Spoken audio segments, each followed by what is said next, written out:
What was the location of your emergency? Oh my God! I need somebody out here. What's going on? Oh God! There's 4 people. In my mama's house, and Who are these people that are in the house? it's my mom and my grandma and my granny and my stepdad. Tragedy struck when Amy's parents, Mike and Kathy, along with her grandmothers, Barbara and Violet, were found brutally murdered inside their family home. The massacre left detectives with the daunting challenge of solving a quadruple homicide. What no one could have imagined at the time was that the true killers had been hiding in plain sight. Shockingly, the evidence would later reveal that Ross and Amy themselves were behind the crime all along. On November 1, 2015, a shocking scene unfolded inside a quiet trailer home where Mike and Kathy Scott, along with their mothers Barbara and Violet, were discovered brutally murdered. Each victim bore the same horrific pattern of injuries, a slashed throat and a gunshot to the head inflicted after death. Investigators also discovered defensive knife wounds on their hands, evidence that they had desperately tried to fight back before being overpowered. Bloody handprints smeared across the doors and walls revealed a desperate attempt to escape, a final struggle for life after being viciously stabbed. The horrifying crime scene inside the trailer home remained undiscovered for an entire day. According to Amy, it was only when she went to check on her parents that she stumbled upon their lifeless bodies. At around 12:30 that afternoon, she placed the call to 911. What was the location of your emergency? Oh my God! I need somebody out here. What's going on? Oh God! There's 4 people. In my mama's house, and Who are these people that are in the house? it's my mom and my grandma and my granny and my stepdad. When Anderson County officers arrived, they described it as one of the bloodiest crime scenes they had ever encountered. Yet, something felt unsettlingly out of place. Detectives quickly observed there were no signs of forced entry, and valuable items had been left untouched throughout the home. These details pointed to 2 chilling conclusions. The killer had been willingly let inside, and their sole intention that night was murder. All signs suggested the murders had been carried out by someone close to Mike and Kathy. Yet with little evidence to move forward, the investigation gradually went cold, giving Amy and Ross the chance to walk free and slip back into their everyday lives for years to come. Detectives never felt at ease letting the case fade into silence, holding on to lingering suspicions from the very beginning. Their doubts only deepened when Amy's Facebook posts revealed constant conflict with her parents, Kathy and Mike, accusing them of being narcissistic, emotionally abusive, and deeply disrespectful toward her. Perhaps most disturbing of all was a video uncovered on Amy's Facebook page, capturing a heated argument between Ross and Kathy. Why don't you have Grandma come out here real quick? I don't think your grandma wants to deal with this trash. Yeah, I'll show you. Stop. Yep. Okay. In that recording, Ross made a remark that would later return to haunt him forever. Alongside Ross's unsettling statement, investigators uncovered evidence that appeared far more damning. Just 2 days before his death, Mike had sent a photo to a coworker showing several $100 bills. When police searched Amy and Ross's trailer, they found a neatly stacked pile of $100 bills, bearing the exact same serial numbers as the ones Mike had photographed. At first, the discoveries were brushed aside as circumstantial, but over time, too many coincidences began to pile up. Each new detail gave investigators more reason to consider Amy and Ross as the very suspects they had overlooked. In 2023, nearly a decade after the brutal murders that wiped out almost an entire family, the case was officially reopened. Detectives launched a fresh wave of interviews with Mike and Kathy's closest friends and relatives, determined to build a clearer picture of Amy and Ross, and to uncover whether the couple had been responsible all along. The investigation began with Mike and Kathy's neighbor, as detectives hoped to learn more about Amy's relationship with her mother, and to find out if he had noticed anything unusual on the day of the murders. With the daughter, got angry with her and kept the children from Kathy. So tell us about that. It seemed that they really tried to help Amy a lot. And Mike and Kathy, they really took care of the kids. And it broke Kathy and Mike's heart. She just really missed the kids, and the 2 older ladies that lived there, they were used to the kids coming in and out. You think Kathy was afraid at all of Amy and Ross? No, she never expressed that. But it was always the talk of the area that Mike would go to flea markets and he would get some kind of video games that he collected. There was a good resale market for him, and that he would buy any old jewelry that had some gold in it. It was always a rumor that he kept a lot of cash and gold stuff around. Mike was known for collecting jewelry and rare memorabilia, but what truly stood out was his distrust of banks. Within the community, it was no secret that he often carried large amounts of cash, choosing to keep his money close rather than deposit it into the system. This habit made Mike an easy target, particularly to those who knew him best. I think you've got to be one sick puppy and go in there to kill two helpless old women. The thoughts that somebody came in and killed those people, I still have nightmares about that. To detectives, this pointed toward a possible financial motive. After all, Mike's habit of carrying large sums of cash was no secret, and now that very money was sitting neatly inside Ross and Amy's own safe. Piece by piece, a clearer picture of that night was beginning to take shape. To dig deeper, investigators turned to Roxy Voorhees, a former employee at Amy and Ross's pet grooming business, who had worked closely with them in the months leading up to the murders. For months leading up to the murders, Roxy had spoken with Amy almost every single day. If anyone knew something important, it was her, and detectives were right. What she revealed was so sinister, it would blow the case wide open. Had made a joke and said, do you want me to It was a joke at the time. Right. And then later I was like, holy, I'm glad I didn't say yeah. It's Amy, right? What was your job there? A bather. And I was learning in the process of grooming. When you worked for the shop, you said they were just getting started, so they weren't very successful yet.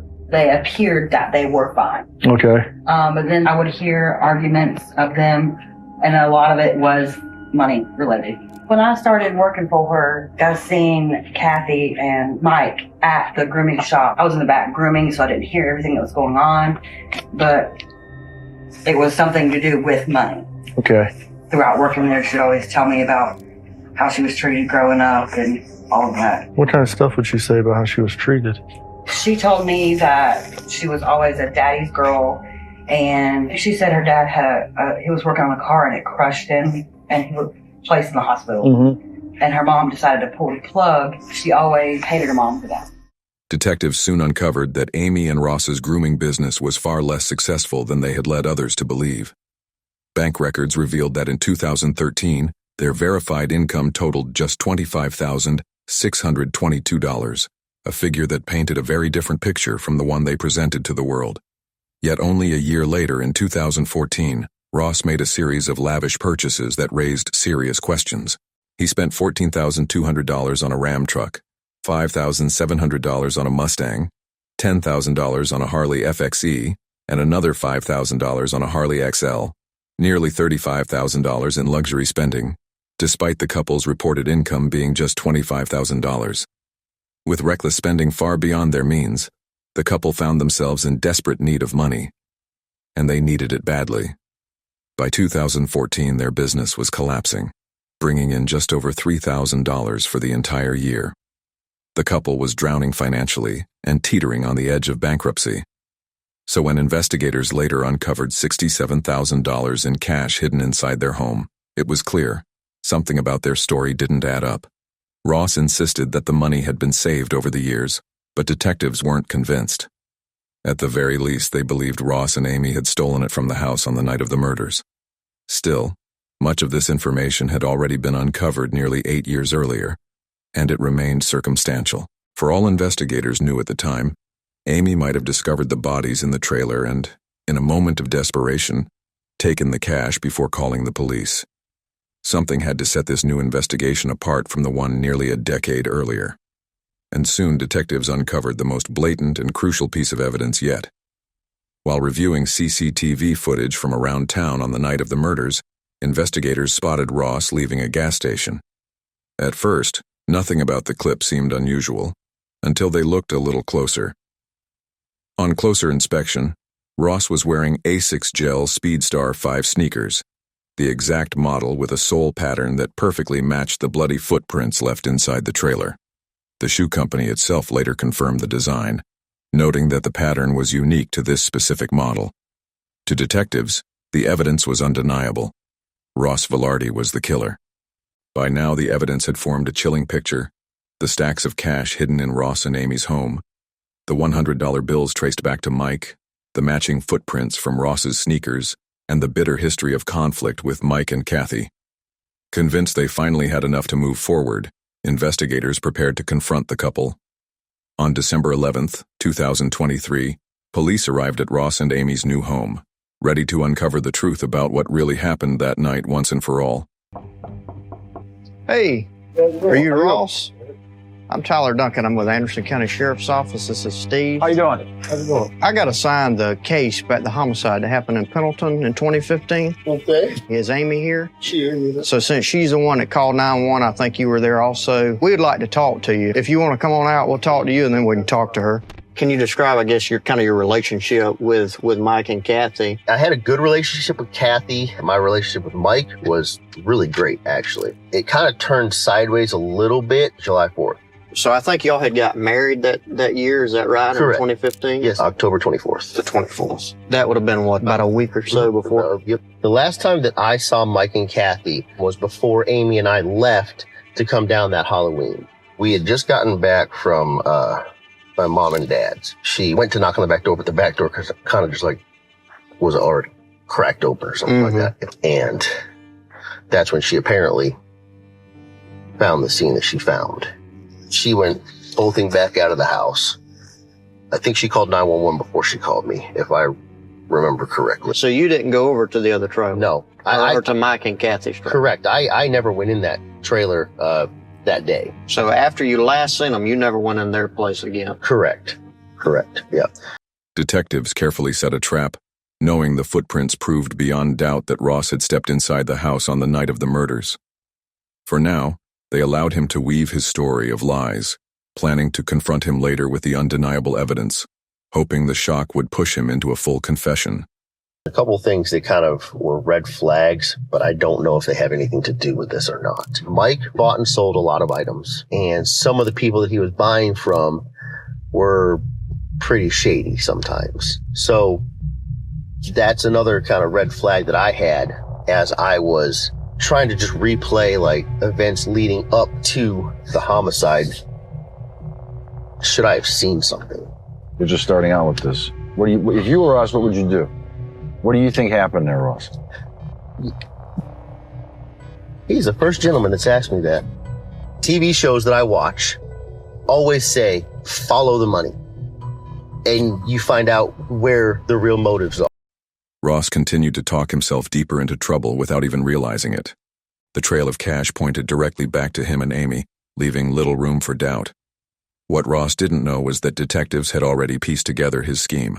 Believing he could outsmart them, he kept piling on the lies, blind to the fact that every word was tightening the trap around him. Destroyed our business. From January to when this happened, I made just shy of $100,000 with our mobile grooming business. As soon as this happened, with all the media coverage, all of that went away because of this. And you said you had a large amount of money in your single wide. Is that where the money came from? The money that was in our single wide in my safe, about $80,000, that was literally the savings between Amy and myself.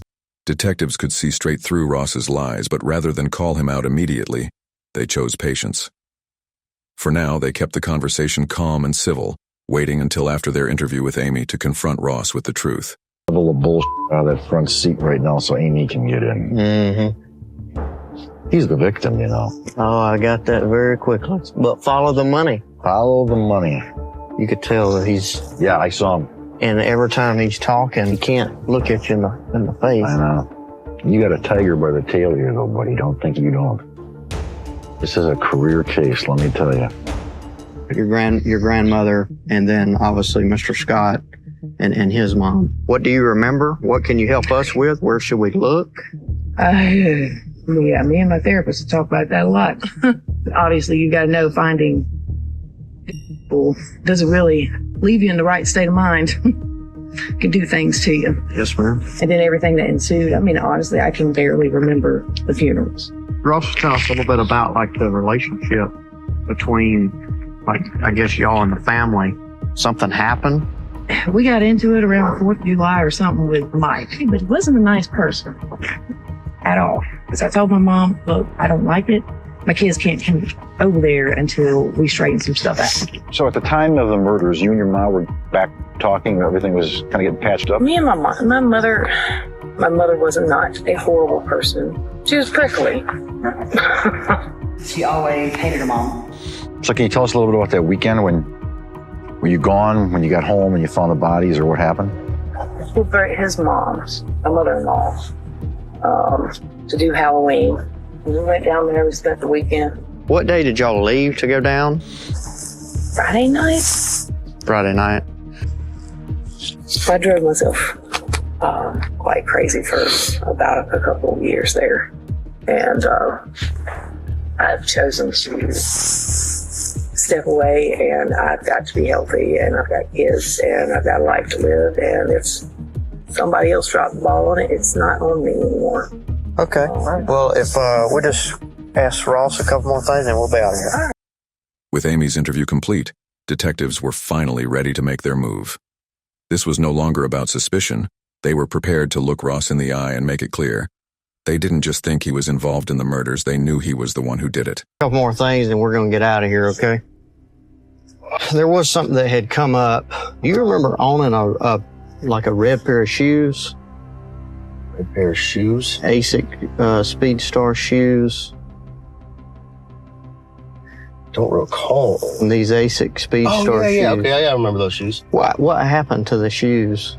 That's a good question, because I have no idea. This is from crime scene photos, and these are confirmed to be ASIC Speed Star shoes. Okay. Inside, and they have blood droplets on them. And interestingly enough, you're at the Quick Trip wearing those shoes the night of the murders. Okay. So if you never went in the house, I'm just interested to know how they ended up in the house. I have no idea how those shoes would have had any kind of blood on them. I mean, obviously I was wearing them at a Quick Trip on the 31st. Well, and they never found the clothes either that you were wearing. That hoodie? Mm-hmm.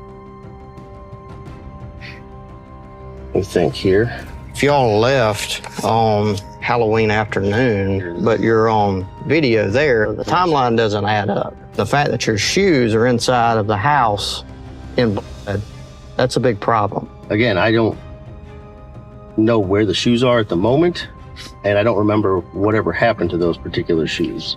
If something were to have happened that I had done, it would be stupid for me to wear them into the house and then wear them after that, right? Well, that's what I'm saying. They were never found. So it's almost like you got rid of them.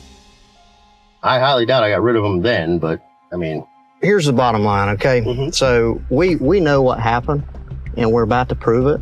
Okay. So the opportunity for you is now. If you want to look out for yourself, is to really just to tell us what happened. If this was something that Amy put you up to doing, because obviously you have the skill set to go in here and do this, and y'all did benefit from the murders, okay, because you got a lot of money. We've been through your financials, okay? We did not get a lot of money from this. Y'all were struggling all up until the murders. The money found in your safe, there's money photos from Mike's computer that match the same serial numbers as the money that was found in the safe. So it's not savings. That's money that was found inside of Mike and Kathy's house that Mike was saving, and y'all took it after you killed him. Okay? Absolutely. And I'm telling you right now, we're gonna prove it. If you think she's not gonna crack on you when we do, then you're mistaken. We're not here because we think you did it or you might have did it. We know you did it. Okay, we're just here as a courtesy. I'm just telling you, Ross, financially at the time, things were really bad. We got text messages between you and Amy saying you don't have the money a few weeks before. And you said it the best, follow the money.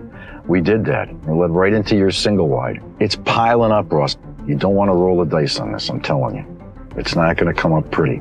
If, for instance, Amy and I decided to, or if I decided to take a deal, right, mine is going to be better than Amy's because I came to the trough first, right? Right. So, prison time, no matter what. Amy, prison time, no matter what. My 3 kids in here, they grew up without a father and a mother. Granted, my mother would be more than willing to take them. I understand that. We're not the ones who put you on this predicament. Now you're going to have to deal with the consequences. 10, 20 years in prison. That's best case minimum scenario, I would imagine, right? It's better than the rest of your life or death, isn't it? I mean, it might as well be one of those two. By the time I get out, my kids aren't going to know who the f- I am. I mean, the other option is I probably need to talk to a lawyer at this juncture here. All right, Ross. You're free to I go. respect that. Okay. All right? Yep. Just 4 days after the pivotal interviews, the investigation finally reached its breaking point. Amy and Ross were arrested in Pendleton, South Carolina, and formally charged with the 4 savage murders of Kathy Scott, Mike Scott, Barbara Scott, and Violet Taylor. What had once been considered a cold case was now unraveling in full view, with the killers no longer able to hide behind their lies. The couple now sits behind bars without bond, awaiting trial. For nearly a decade, they had lived as though nothing had happened, carrying on with their lives while the families of the victims were left searching for answers. But that time is over. Their next court appearance is set for later this year, where after years of secrecy and suspicion, Amy and Ross will finally face the ultimate judgment, and the truth will be laid bare in front of the world. What do you think? Did Ross and Amy plan this crime out of pure greed, or was there something even darker driving their actions? And if you found this story compelling, don't forget to like, subscribe, and hit the notification bell so you never miss another case.